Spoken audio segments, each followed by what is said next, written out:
اعوذ باللہ من الشیطان الرجیم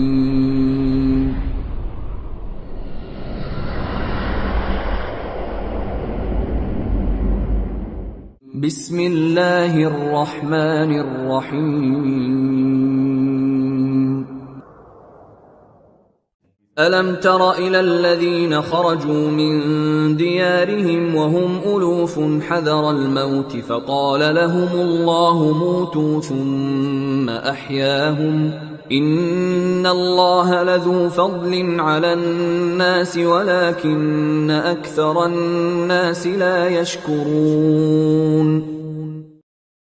بھلا تم نے ان لوگوں کو نہیں دیکھا جو شمار میں ہزاروں ہی تھے اور موت کے ڈر سے اپنے گھروں سے نکل بھاگے تھے، تو اللہ نے ان کو حکم دیا کہ مر جاؤ، پھر ان کو زندہ بھی کر دیا۔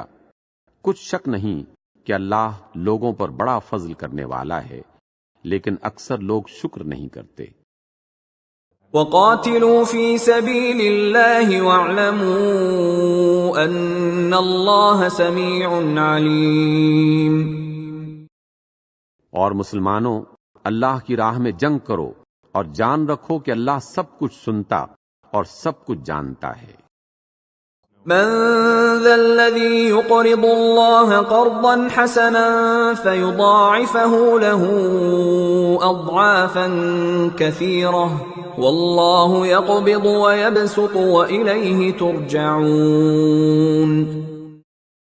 کوئی ہے جو اللہ کو قرض حسنہ دے کہ وہ اس کے بدلے میں اس کو کئی حصے زیادہ دے گا، اور اللہ ہی روزی کو تنگ کرتا اور وہی اسے کشادہ کرتا ہے، اور تم اسی کی طرف لوٹ کر جاؤ گے۔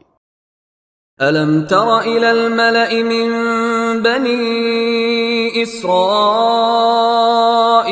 مِن بَعْدِ مُوسَىٰ إِذْ قَالُوا لِنَبِيٍّ لَّهُمُ ابْعَثْ لَنَا مَلِكًا نُّقَاتِلْ فِي سَبِيلِ اللَّهِ قَالَ هَلْ عَسَيْتُمْ إِن كُتِبَ عَلَيْكُمُ الْقِتَالُ أَلَّا تُقَاتِلُوا قَالُوا وَمَا لَنَا أَلَّا نُقَاتِلَ فِي سَبِيلِ اللَّهِ وَقَدْ أُخْرِجْنَا مِن دِيَارِنَا وَأَبْنَائِنَا فَلَمَّا كُتِبَ عَلَيْهِمُ الْقِتَالُ تَوَلَّوْا إِلَّا قَلِيلًا مِّنْهُمْ وَاللَّهُ عَلِيمٌ بِالظَّالِمِينَ۔ بھلا تم نے بنی اسرائیل کی ایک جماعت کو نہیں دیکھا جس نے موسیٰ علیہ السلام کے بعد اپنے پیغمبر سے کہا کہ آپ ہمارے لیے ایک بادشاہ مقرر کر دیں تاکہ ہم اللہ کی راہ میں جہاد کریں۔ پیغمبر نے کہا کہ اگر تم کو جہاد کا حکم دیا جائے تو عجب نہیں کہ لڑنے سے پہلو تہی کرو۔ وہ کہنے لگے کہ ہم اللہ کی راہ میں کیوں نہ لڑیں گے جبکہ ہمیں اپنے گھروں سے نکال دیا گیا ہے اور بال بچوں سے جدا کر دیا گیا ہے۔ لیکن جب ان کو جنگ کا حکم دیا گیا تو ایک قلیل تعداد کے سوا سب پھر گئے، اور اللہ ظالموں سے خوب واقف ہے۔ وقال لهم نبيهم إن الله قد بعث لكم طالوت ملكا قالوا أنى يكون له الملك علينا ونحن أحق بالملك منه ولم يؤت سعة من المال قال إن الله اصطفاه عليكم وزاده بسطة في العلم والجسم والله يؤتي ملكه من يشاء والله واسع عليم۔ اور پیغمبر نے ان سے یہ بھی کہا کہ اللہ نے تم پر طالوت کو بادشاہ مقرر فرمایا ہے۔ وہ بولے، اسے ہم پر بادشاہی کا حق کیوں کر ہو سکتا ہے؟ بادشاہی کے مستحق تو ہم ہیں، اور اس کے پاس تو بہت سی دولت بھی نہیں۔